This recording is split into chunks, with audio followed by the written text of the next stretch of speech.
నమస్తే, welcome to Y news. నేను కళ్యాణి.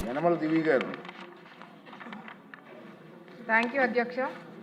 ఆంధ్ర రాష్ట్రంలోని అత్యంత పెద్ద సెస్ మా కాకినాడ ఎస్సీజెడ్ అధ్యక్ష. 2006వ సంవత్సరంలో దీన్ని రూపకల్పన జరిగింది అధ్యక్ష. సుమారు 3200 ఎకరాలకు రైతుల నుండి ఎక్వైర్ చేశారు అధ్యక్ష. ఈ అమాయక రైతులు మొత్తము 2400 మంది.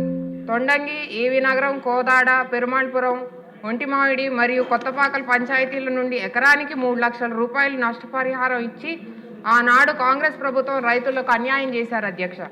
కానీ 2014-2019 మధ్య మన టీడీపీ ప్రభుత్వం ఆ నష్టపరిహారాన్ని ఎకరానికి 5 లక్షల రూపాయలు ఇచ్చి వారిని ఆదుకోవటం జరిగింది అధ్యక్ష.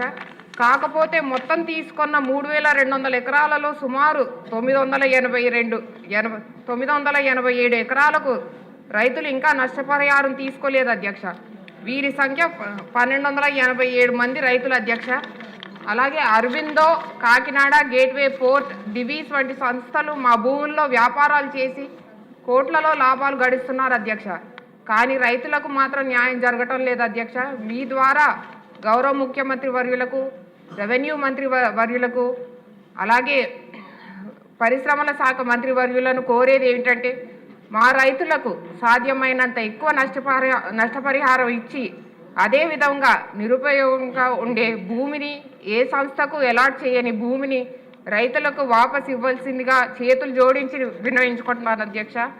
అదేవిధంగా ఇక్కడ ఫ్యాక్టరీస్లో జరుగుతున్న పొల్యూషన్ కూడా అదుపు చేసి రైతులను, మత్స్యకారులను ఆదుకోవాల్సిందిగా వేడుకుంటున్నాను అధ్యక్ష.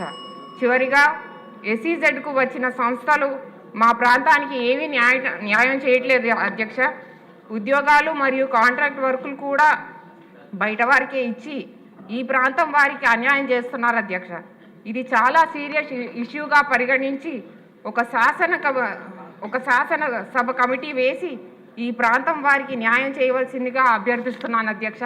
అలాగే అధ్యక్ష, డెవలప్మెంట్కి మేము ఎప్పుడూ వ్యతిరేకం కాదు అధ్యక్ష.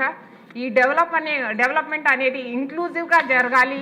ఆ ప్రాంతం వాళ్ళను కూడా ఇంక్లూడ్ చేసి ఈ డెవలప్మెంట్లో భాగం చేయాలనే ఉద్దేశం అధ్యక్ష మాది. థ్యాంక్ యూ అధ్యక్ష.